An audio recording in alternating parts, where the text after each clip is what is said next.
Welcome to the Seeds of Discovery podcast, a space for exploring energy, intuition, and the deeper layers within.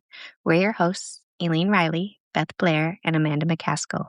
Together, we guide conversations around Reiki, spirituality, astrology, and the subtle patterns that shape our lives, not as something to fix, but as something to witness, understand, and work in relationship with. This is a space for exploring your inner world, for noticing your patterns, your energy, and your natural rhythms so you can move through life with more awareness, intention, and alignment as you navigate the transitional pathways unfolding within you. All right, we're recording. Well, that just seems anticlimactic. I know. Jumping in like, well, hey, we're recording. Well, it took a moment to get settled here, don't you? Yes. Yeah, it was a madhouse, like always. Well, sometimes it takes going into what we're going to be talking about. I think that's pretty good. Going into the circling the mat, so to speak, to sit down to meditate. That's true. Yeah. Mm-hmm. So how did this topic come up? We're going to be talking about, people like me. People like me who don't see visually when we meditate. Mm-hmm. And how did we even come up with this? Because you said, hey, that would be a good topic. Yeah. I don't even remember we were talking about something, meditation. Yeah. Or you were talking about how, you're working on the course with Amanda. Yep. And she's very visionary like I am, but you experience it in a different way. So I think we were talking about that. And I said that needs to come through more because so many people think that when you meditate, you have to see. Right. And that's not. No, it's not true. But now here's the confusing part for some people who hear me explain what's happening or whatever. Mm-hmm. They think that maybe I'm a seer because I use visual words to normalize it for people that I'm talking to. Right? Yeah, because it's common language. Right. But yeah. I don't see anything like, hello, it's dark. It's, occasionally I will see something, but that's few and far between. It's like not. For the longest time, I thought I couldn't meditate or that I wasn't meditating because I wasn't seeing, the grandiose things, all the places you go, as other people go. Yeah. And I'm kind of in the in-between place where it just seems that it's dark. Information drops in how do I want to say this? It's almost like you're not meditating, which is kind of confusing too, because they're just thoughts. It's not your busy mind. Mm-hmm. Like it's not the quieting the mind thing that you're trying to get your mind to shut up while you're trying to meditate. Thoughts that are not mine per se, as in conscious thoughts that drop in, words, images, or I might just think of like an owl, or I might think of an eagle, or a particular tree, that kind of thing. And then I go into, well, where is this taking me? Okay. So, and sometimes I just know stuff like that would happen regularly in sessions with people. I would just know things that I couldn't possibly know about them. Right. And they would be like, well, how do you know that? I have no idea. Yeah. I have no idea. And then the other aspect that is, I wouldn't say unusual, but it comes up quite frequently. I don't necessarily remember what I'm saying during meditation, or like I've recorded things that are going on, or I write it down right afterwards and I'm like, I don't even remember any of that. Like, so it's a curious little thing. Yeah, it sounds like Let's say that. And I think that, I guess the reason why we wanted to talk about it is because there are probably a lot of people out there who kind of feel like they're not doing it right. Right. Because you paint pictures and yeah. you see, and you're like the switch from the Wizard of Oz going from black and white to color. That's you, right? Full vision. Full vision. Yeah. And we just want to normalize it because it comes up a lot in class too. People think that they're doing it wrong because they don't see, or that they don't see as vividly as some people, or they don't experience it like some people. So we just want to kind of normalize that everybody experiences it in a different way. And it's also too that they may still feel the anchor of the present moment, because like that happens to me a lot. I am very sensorial focused. So Like I hear everything that's going on around me, even with earbuds on and like trying to tap into the music and let that take me away, so to speak. And so there are different, your consciousness can work in different levels, different frequency, right? So even if I have one foot, in this world, I may have 3/4 of my body in the other world and be able to navigate and gather the information and learn and then translate that knowing into something. That's the other part. Like, what do you do with the information that comes back from the meditation? Like, are you paying attention to the randomness of the things that drop into your head? Like, there are some things that I'm like, what in the world am I thinking about? Like, how did that come? I don't even know that bird, or I don't even know that place. Right. Yeah. Yeah. That is an important thing to bring through, because a lot of meditation and the way you experience it is channeled energy. So we don't remember it after. So if we don't remember it, recording it is good. Writing it down or automatic writing while you're in that state. I'll like video record myself because it's just easy for me. Right. And I have the setup to do that. So I'll channel everything while I'm meditating or when I'm in the Akashic records for myself so that I can go back. Yeah.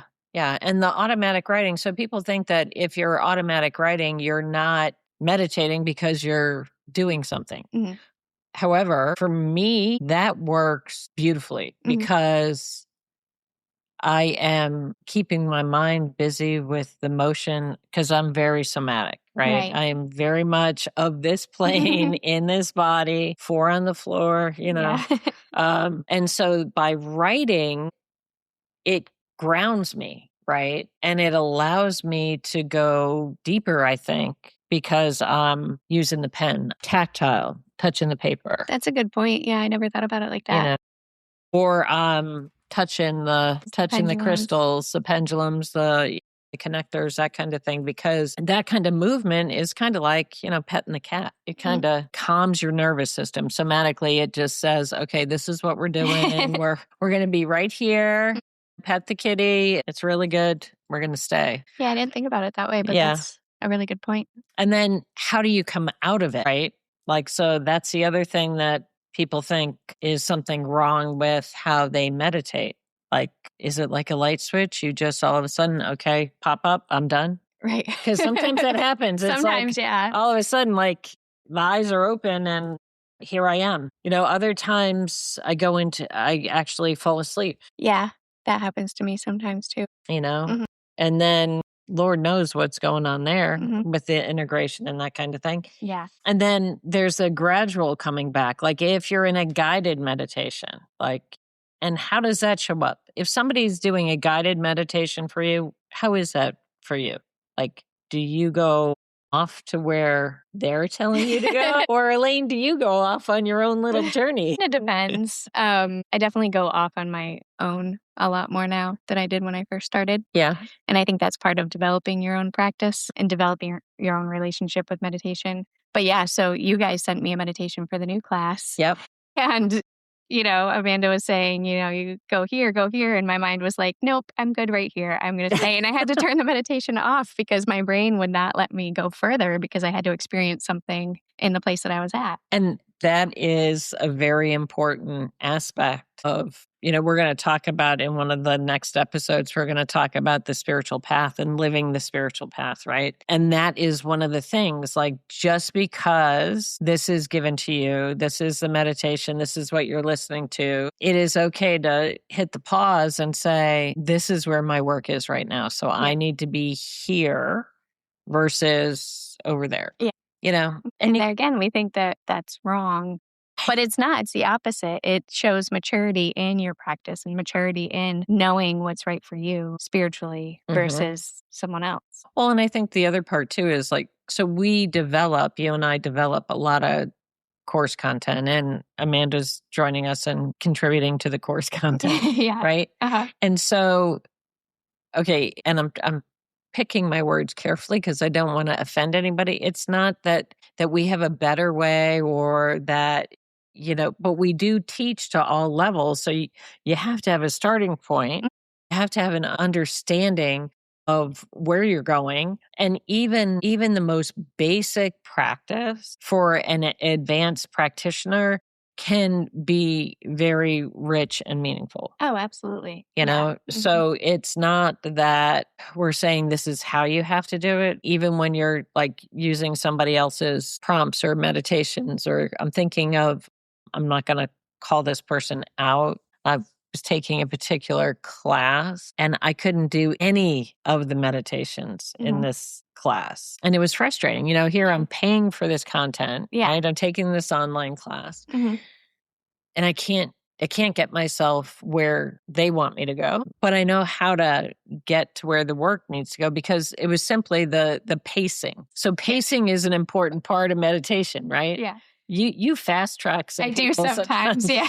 There was a course I was taking, and they just go so slow, which some people really jive with that. Yeah. I don't. I like it to be a certain pace. Like you said, pacing matters, and everybody is different. Like, that doesn't mean that they're doing it wrong, or if you like that style that you're doing it wrong. Yeah. That's just our energy. We just like it a little faster. Well, and we've been called out for that too. I know. I mean, we've had people like, hey, can't you make that meditation longer? No.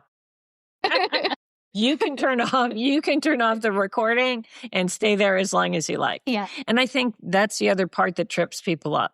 Okay. When you're doing a guided meditation and someone interrupts your meditation place with a cue that says, hey, start bringing yourself back. Take as long as you like. Okay, that means like 10 seconds.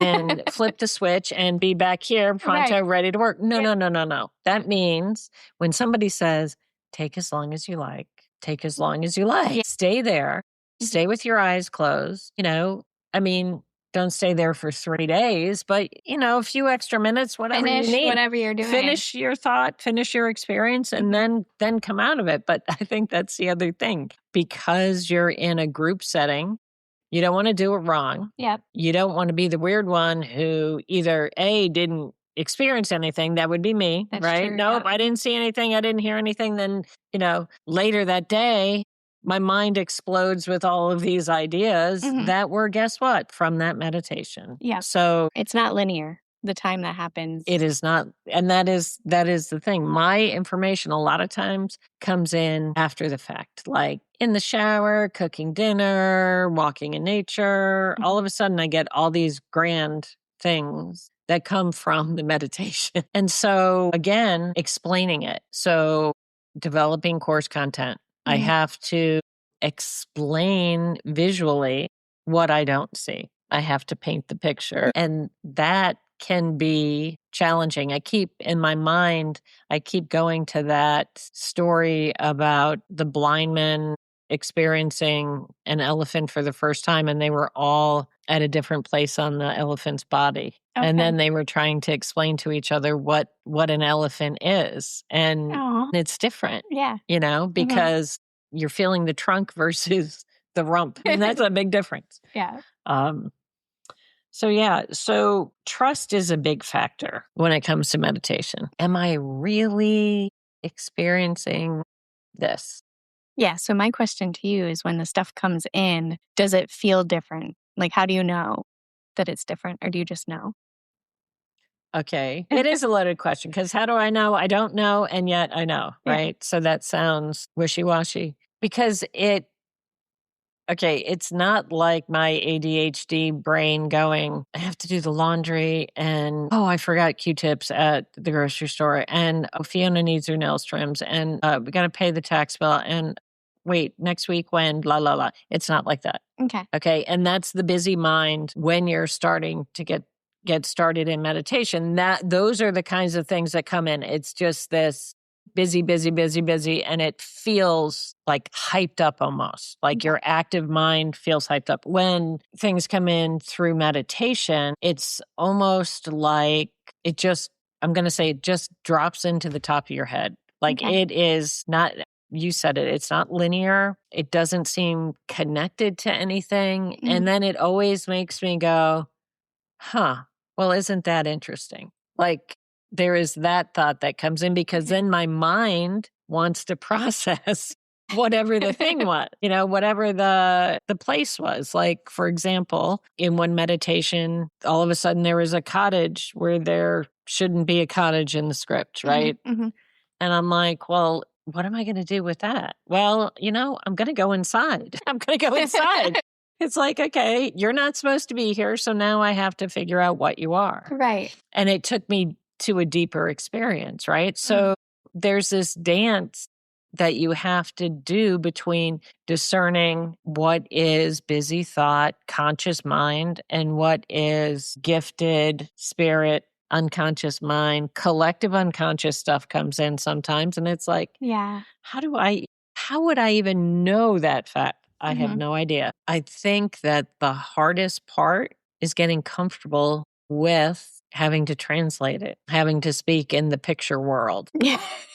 Right? Adapting. Yeah. Yeah. Because, how would I explain to you that as soon as I say I'm walking through the woods, what do you see? I see the woods. Yeah. I see myself walking.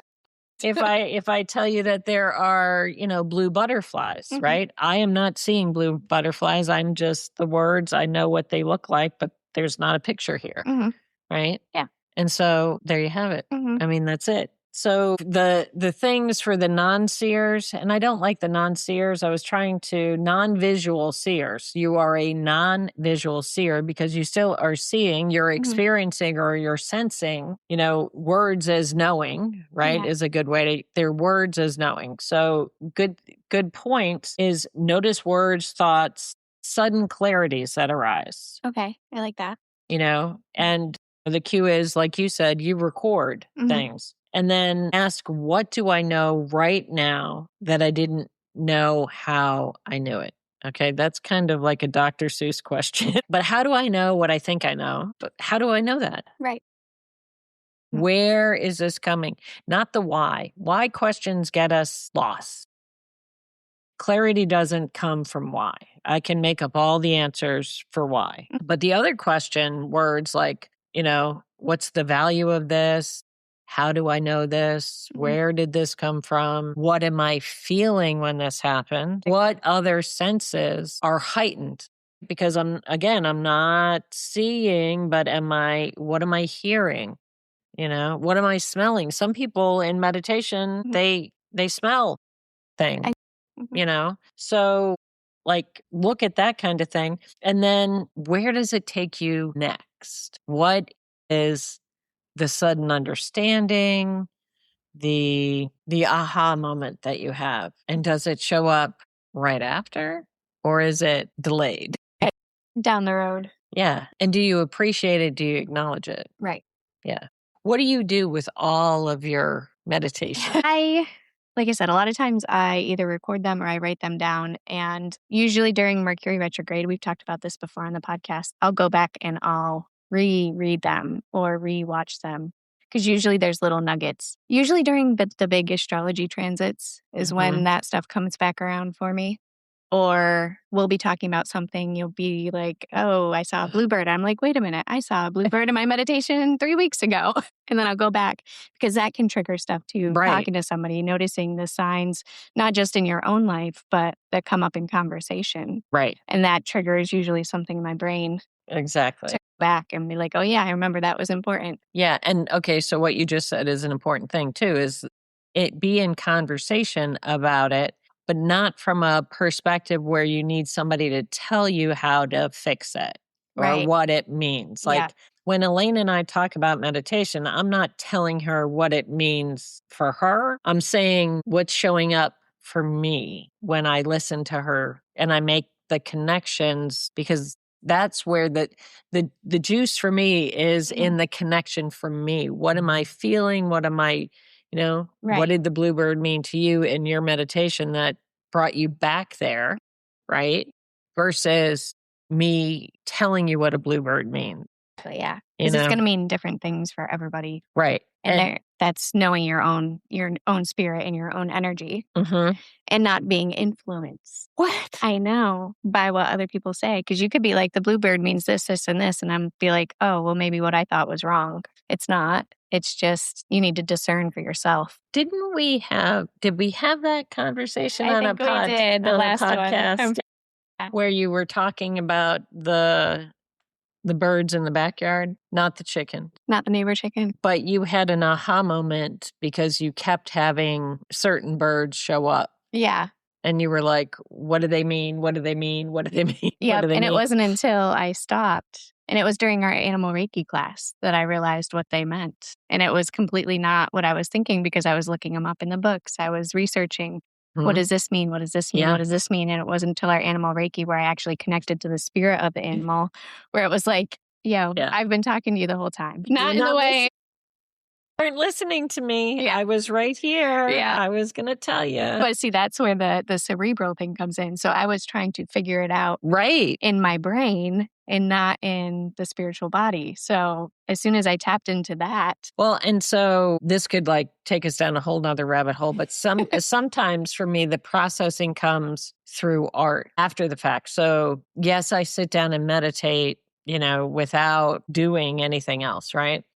But then there is the practice of the neurographic art or painting or beading, making a tree, whatever, where I am just focused on the act of creating without thought, because I'm not directing the creation of the piece. The art just flows. That creates an avenue for a lot of knowing that comes in. I could see that. Yeah. Just being in that flow state. Yeah. And then journal about the piece after the fact, and slowing down the practice. So I have a tree that I've been working on now for, I don't know, 2-3 weeks now. That is unheard of in my world to have something take that long to make. But the pacing, I mean, I could say there were pacing reasons, like I ran out of beads. I mean, that is true. I did. Yeah. But the pacing, the tree didn't want to be made quickly. Mm-hmm.